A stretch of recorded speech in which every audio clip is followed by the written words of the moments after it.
Hello, this is Carly from English with Carly, and welcome to the podcast. Hello, and this is the very first episode of the podcast. I'm really excited for this, and today's topic is related to everyday English, and today we will be talking about daylight saving time. I'm going to start off this episode by giving you some information about daylight saving time and how I feel about it.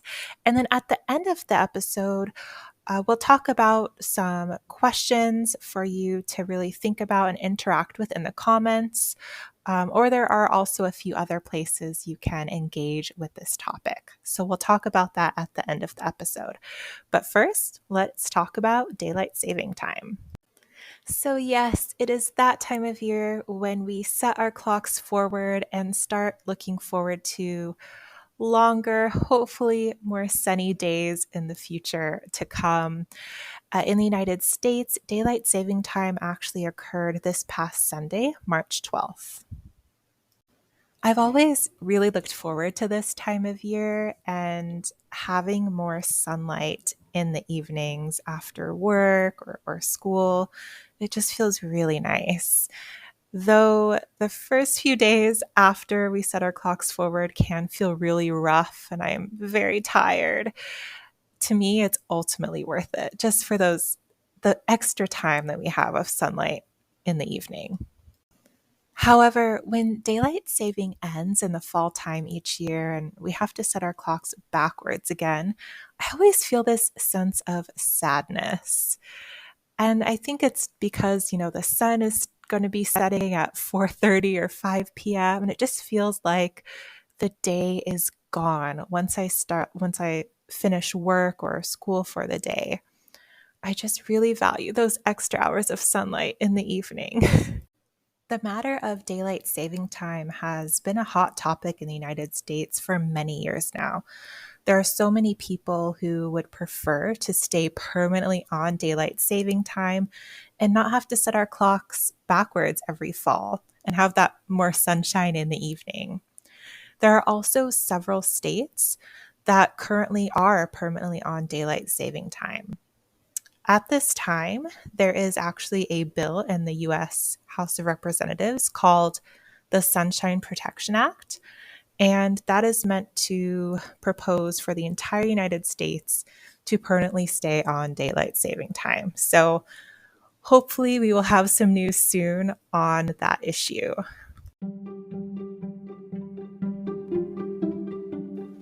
And now here are some questions for you to think about and answer in the comments. Question 1. Where are you from? And does your country, state, or province observe daylight saving time? Question 2. Do you prefer to have more sunshine in the evening or in the morning? I am very curious to know this one. And question 3. In your opinion, what are some of the advantages and disadvantages of daylight saving time when we set our clocks forward in the spring? And also, what are the advantages and disadvantages of daylight saving time ending when we set our clocks backward each fall? Let me know in the comments. Please also let me know if you have any additional comments or thoughts on this topic. I would really like to know. If you want to learn more about daylight saving time, I have provided links to resources I have used in the description of this episode, as well as on my blog.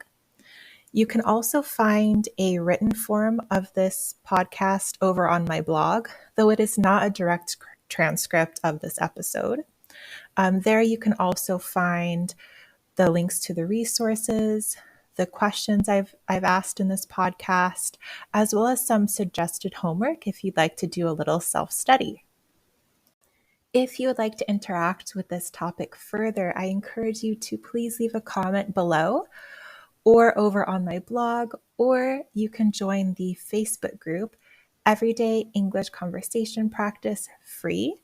This is a private group, so please be sure to request to join and I'll let you in. And it's a great place for you to interact together in the community.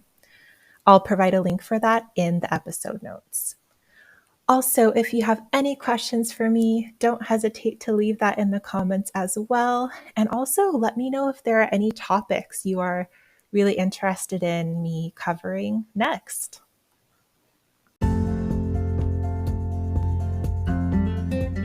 That is all for today, and I really want to thank you for being here with me in this very first episode of English with Carly. I hope to see you in the next episode. Until then, take care.